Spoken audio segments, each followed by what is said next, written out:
welcome to This Day. It is Tuesday and it's April 25th. All right, let's go ahead and let you know about the meetings that we have today. We have two meetings, and we have one that is going to be at 9:30 this morning, and it is the third resident policy and compliance meeting. That will be in the boardroom. And then at 1:30 this afternoon is a United Finance Committee meeting, and that will also be in the boardroom. Now, on our show today, we have some really great guests. We have Senator Dave Min, who is out of California District 37, going to give us an update on what happened last year as well as what he's working on this year. Then we have the Village String Band with Paul Lambert and Debbie Smith-Shank, and they have an event that's coming up that you're not going to want to miss. All right, let's go ahead and take a look at our weather. Well, we are looking at sunny skies with some high clouds for the remainder of the week. Looks pretty good, though. As a whole, we're looking at 66-54, 70-54, 68-54, 65-53, and 67-58. Our sunrise this morning was at 6:09, and our sunset will be at 7:29. Now, this is lantana. It looks very familiar because we grow that here in California, but it is native to Texas, so I wanted to share that with you. Now, just as a reminder, we will not be doing any prescription drop-off or pickups here in the city of Laguna Woods Village. New legislation went into place, and therefore the drug companies are responsible for doing it for you, and it will be safe and free of charge. To find out the closest location to you is www.med-project.org. All right, when we come back, we will have Senator Dave Min, so stick around.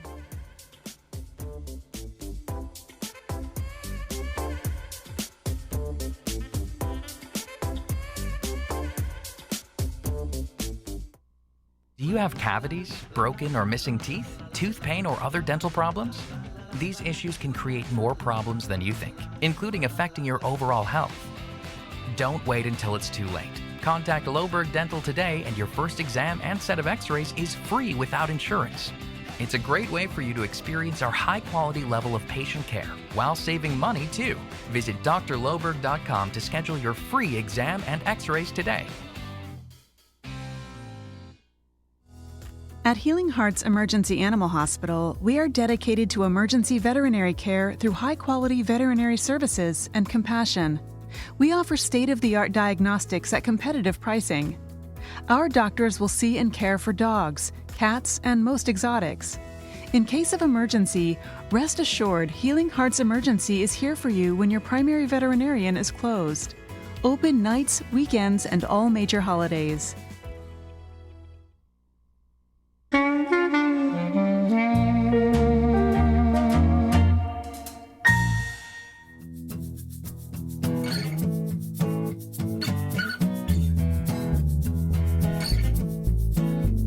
Welcome back. Well, today I am joined by Senator Dave Min, who is here representing Senate District 37.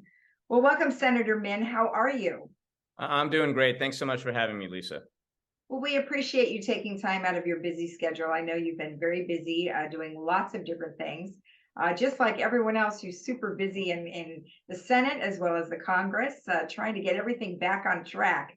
So we appreciate that. You know, just so our audience knows, could you tell me a little bit about yourself, how you got where you are now, and what are some of the responsibilities that you have to do? Absolutely. Thanks, Lisa. So I have the privilege of representing the 37th State Senate District, which encompasses my home city of Irvine, as well as surrounding areas, including Laguna Woods, of course, Lake Forest, Costa Mesa, Laguna Beach, Newport Beach, Huntington Beach, Tustin, Orange, Villa Park, Anaheim Hills, and some other areas. It's a beautiful district to represent. And before coming into this office in 2020, I was a law professor at UC Irvine, where I focused on banking, corporate governance, and housing finance issues. As far as what I do today, it's probably the busiest job I've ever had. And I've had a few jobs, but I obviously am trying to meet with as many constituents as possible. Trying to hear their perspectives, what they see as important, trying to represent them as much as I can. And so in the state Senate, I have the privilege of serving on 5 committees. I'm Wow. chairing our Natural Resources and Water Committee, which handles all open spaces and coastal waters in our district, mining, drilling, a whole bunch of other stuff. And that's kept me pretty busy chairing that committee. I also sit on Judiciary, which is a very important committee, on the Banking Committee, on the Energy and Utilities Committee, and on the Budget Committee, where I handle the Budget Subcommittee, which deals with education issues, going from TK all the way through our University of California and CSU systems.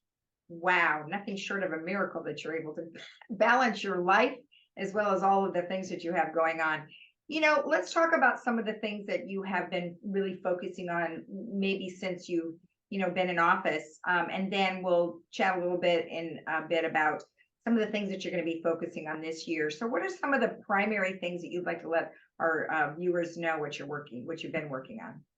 Well, I've tried to be a champion on issues that I think our community by and large cares about. So obviously wildfires has been very important in our region the past few years. And I've been proud to have brought back nearly $60 million in the last 2 years for different wildfire priorities, including funding for a brand new hand station that's going to be out in the Canyon area so that our Orange County Fire Authority can more quickly respond to some of the fires in that region, which we know threaten all of us. Also have tried to be a champion for climate change and trying to decarbonize our economy, preserve our outdoor spaces, preserve the beautiful outdoors that we all identify with as Californians. I've tried to be a champion on gun violence prevention. And as many of your viewers may know, I ended gun shows at the Orange County Fairgrounds, as well as all state property across the state last year. And then I've also tried to be a champion on small businesses, among other things. And just because I feel like our small businesses don't have enough representation in Sacramento. And I think oftentimes my colleagues, who are all very well-meaning on both sides of the aisle, sometimes forget about our small businesses as they try to push other priorities, which are also important. But I think we have to remember that it's tough. It's tough to be out there putting your own capital and labor on the line. It's tough to operate businesses in this state, and we shouldn't be needlessly making it more difficult. That's good to know, because many folks, they do retire and then they say, hey, you know what, I've never had my own business, and maybe they have a great idea for a business and they'd like to get it started. But I have found, as you have probably found, that it is difficult to start a business here in California because of how many taxes, maybe there isn't enough loans or things like that people can actually come across to do that. Yeah, and that's been something we've been trying to emphasize. I've worked closely with the state, with the Small Business Development Corporation, SBDC, to try to just make sure we reach out to different communities, including seniors, to try to make sure that they have access to the knowledge, the information, and the resources that are out there for small businesses. Also, I've tried to, deregulate our businesses a little bit, not in crazy ways, but just to try to make it easier. The fact that you need a compliance consultant basically to open up a lemonade stand in this state suggests to me that perhaps we could do more there. Yeah, excellent. All right, so let's touch a little bit about some of the gun situation that you mentioned about not having the gun shows anymore here in California. But unfortunately, we did have a shooting that was at a church nearby. And one thing that I'm finding, that since that's happened, or since many things have happened, there are lots of committees here in our organization of Laguna Woods Village who are trying to fight hate. And they're really bringing forward kindness. And the community is really trying to wrap its head around some of these things. What are some things that you're doing? Oh, thanks for the question. And I should have mentioned, I didn't run on a platform of fighting hate, but that is a topic that has consumed a lot of my time and attention since becoming elected, just because, unfortunately, the rise of COVID also coincided and perhaps led to a concomitant rise in hate. We hear this, of course, most prominently these days in the context of anti-Asian hate. And as an Asian American, one of just a handful in the state legislature, I do see that as a responsibility of mine to try to address and combat anti-Asian hate. And so I've actually attended or led something like over 200 events related to this topic. I've also helped, along with my colleagues in the Asian American and Pacific Islander Legislative Caucus, to pass a $168 million API equity budget which is trying to find funding for different things like community services, for outreach, for education, to try to fight anti-Asian hate at its root causes. But I also think we need more groups out there just preaching that message of love, but also of condemning hate.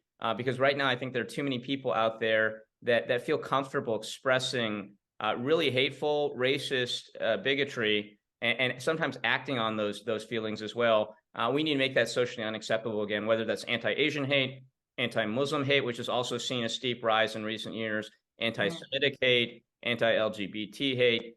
Unfortunately, we're just seeing a rise in a lot of these types of sentiments, a lot of rise in hate crimes, but also the things that lead up to hate crimes, such as just harassing someone, making them feel threatened.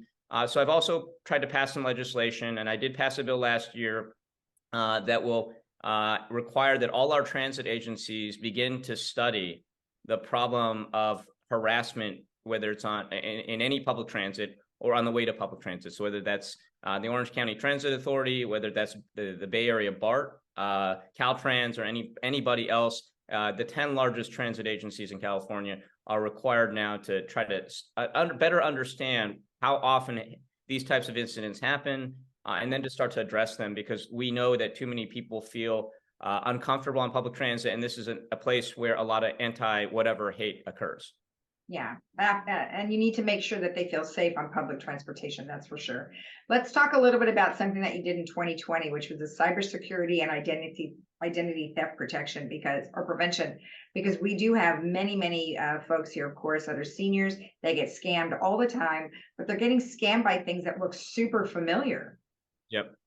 No, absolutely. And look, I'm not a senior yet, but I get my mailbox gets spammed with those types of very clever, ingenious frauds all the time. And so we do need to act on that. And one of the things I was looking into is cybersecurity prevention writ large. I've also was able to pass out of the legislature a bill that would have looked into establishing and studying best practices on identity theft, which is also a growing problem, including with seniors. Unfortunately, the governor vetoed that last year because it would cost some money.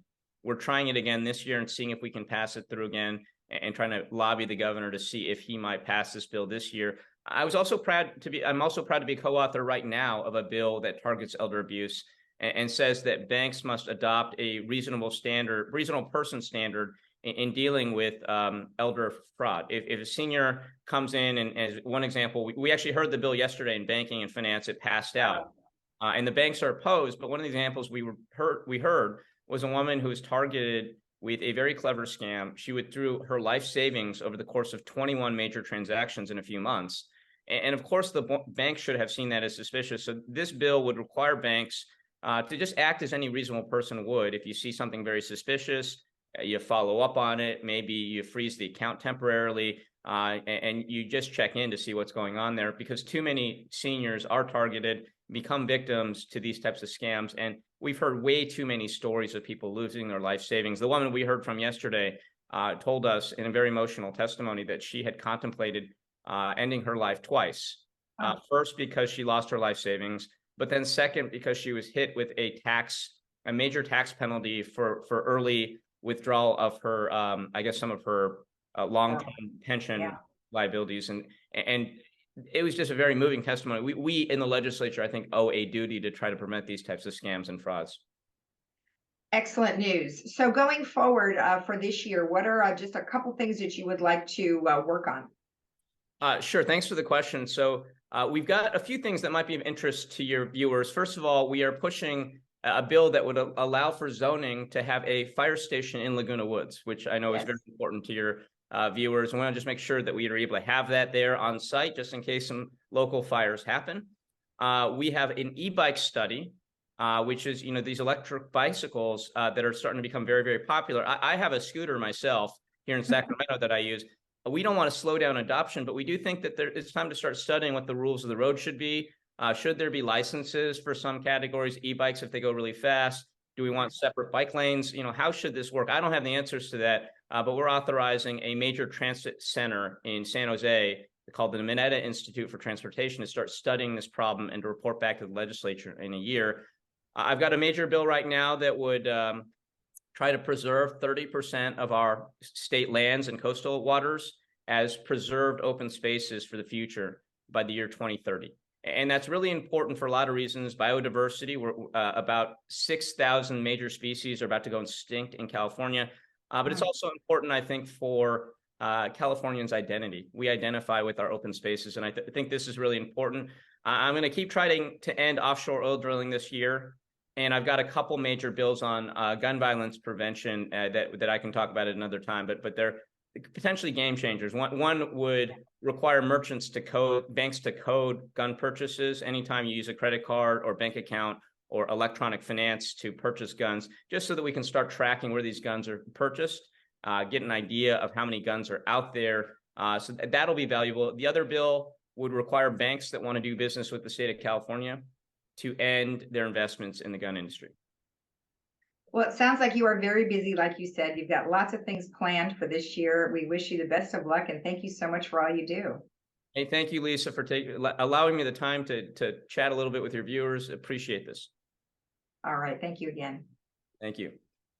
And if you want more information about what Senator Min is up to, you can always contact him at the Irvine office, which is 949-223-5472, or the Capitol office. The phone number there is 916-651-4037. Or of course, you could go to his website, which is S as in Sam, D as in dog, 37.senate.ca.gov. We'll be right back.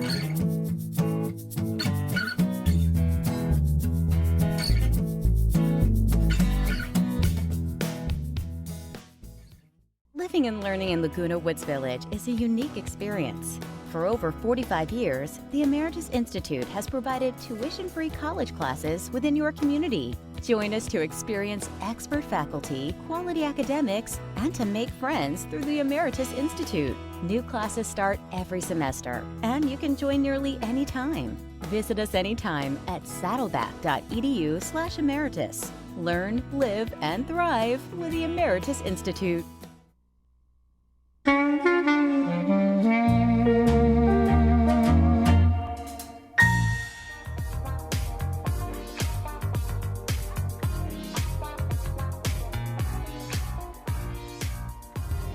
Welcome back.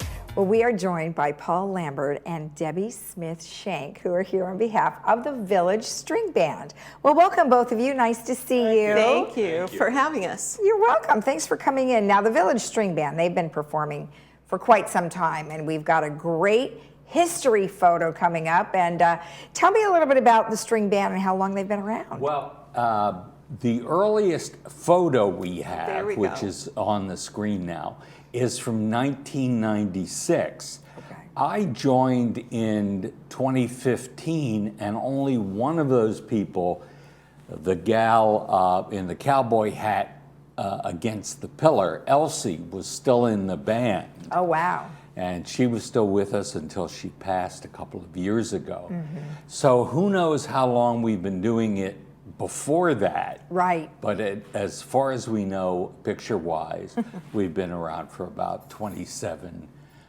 years. Right. Under various names: Variety Band, the Country Hot Shots, the Guitar and Ukulele Club. Okay. Then there was a schism, and the Ukulele Club went on its own. Right, right. And then, so you've been with them a while. How about you? I came in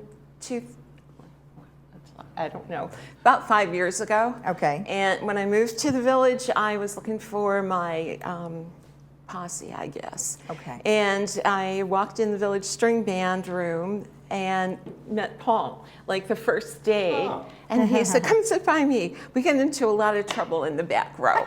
And I said, okay, this is my kind of people. But I fell in love with it from the get-go. It was really, really fun. And what instrument do you play? I play guitar. And how about you?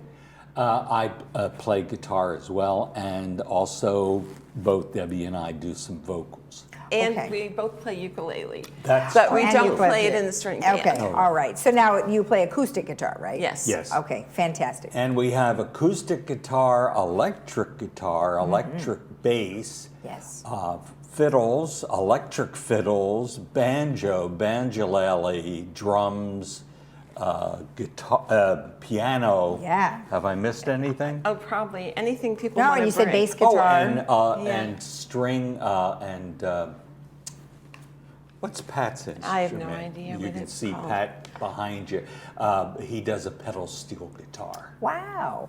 You know, and that's nice because then you have so many different talents Mm-hmm. that you can do all sorts of music. You don't have to just have one genre. That's right. Well, and really it was fun actually I shouldn't say this, but it was fun during the pandemic in some ways because we were on Zoom. Yeah. And each week we got to pick a song to do for the group. Right. And it gave us the opportunity to expand from cowboy songs, which we had done pretty much in the previous Right. permutations of the group. Right. And you do folk, rock, gospel, and then of course originals that feature from the 50s all the way through the 80s. Right. Yeah. That's fantastic. Right. So now what are some of the things that you're going to perform at the event that's coming up? Well, the event we've There it is. changed. We used to do a concert style seating in Clubhouse 3. Now we're in Clubhouse 5 with tables so people can bring food and drinks and there's room to dance. Nice. So we go from Bye Bye Love, Four Strong Winds, great songs like Poncho and Lefty, Dead Flowers, which was done by the Stones, Bobby McGee. Okay. And so we have a lot of fun and a lot of people. I think there's 23 people in the band that show up for the concert. Right. And so we have a lot of fun. We hope people have a lot of fun and get out on the dance floor and just enjoy themselves and turn it into a party rather than a sit-down watch.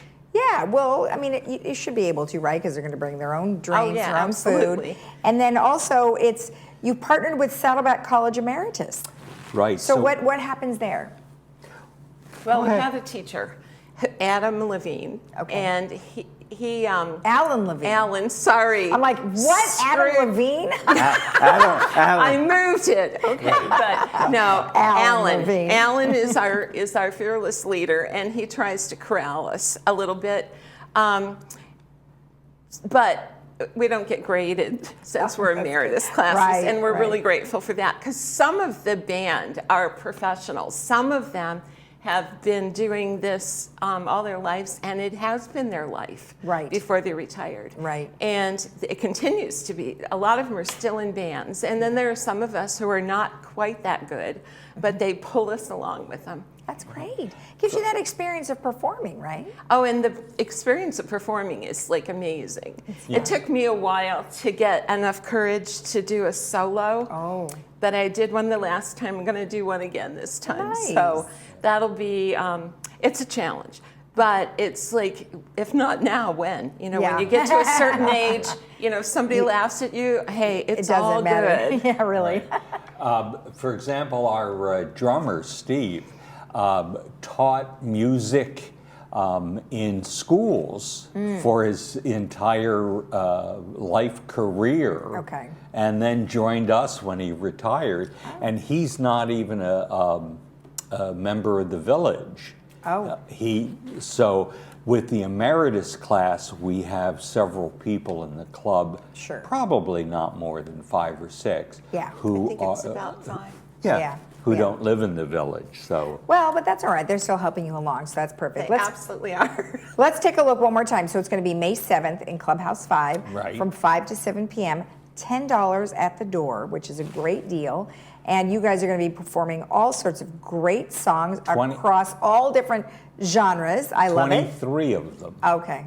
That is So awesome. that should take us about 2 hours. 2 hours. 2 hours. Well, 2 hours of fun, and I love it. Thank you so much for all the great information. Thank you for having us here and letting us talk about what we love. You might. Oh, great. If you want more information about the concert or just the Village String Band, you can call 949-610-9842 and get all the information. We'll be right back.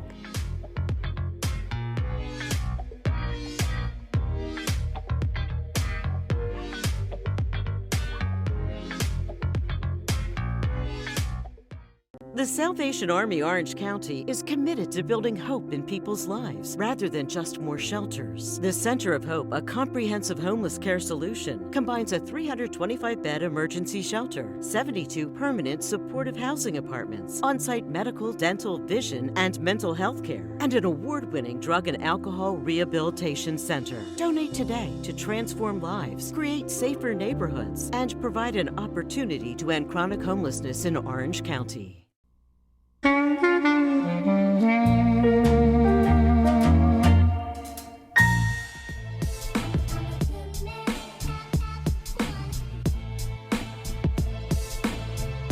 Sheriff Don Barnes is coming to the Republican Club's meeting on May 5th, and it's a great opportunity to hear what's happening at the Orange County Sheriff's Department. It's really important to know what Sheriff Don Barnes is doing for our community.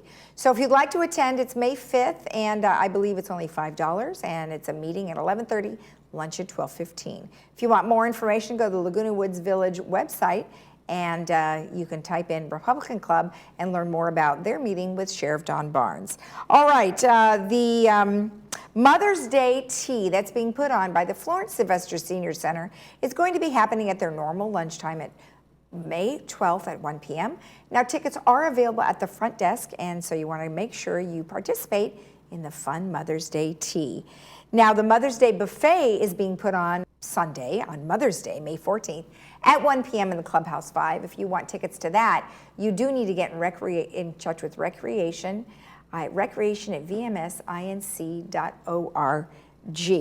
Now, this is in advance, but the Boomers Club is having a Michael Jackson tribute band. That's going to be on May 27th at 7 p.m. at the PAC. Now, if you want more information, of course, you can always get in touch with the Boomers Club at info@boomersclub.org to inquire and to get tickets. And then lastly, Memorial Day is also the end of May, and the Car Club is going to be putting on a parade. Want to know if you have a club that you would like to participate with. It is going to be Monday, May 29th from 10 to 11, and that'll be in Clubhouse 3 to Gate 4 and Clubhouse 1 to Clubhouse 4. Limited spaces, but do get in touch with Paul Kratzer at 323-528-1442. All right, let's take a look at our weather. We are looking at partly cloudy skies for the remainder of the week, but hopefully we'll be warming up as we approach our summer months here in the next couple of months. 66-54, 70-54, 68-54, 65-53, and 67-58. Have a great day in the Village, and we'll see you again tomorrow right here on Village Television. Bye-bye.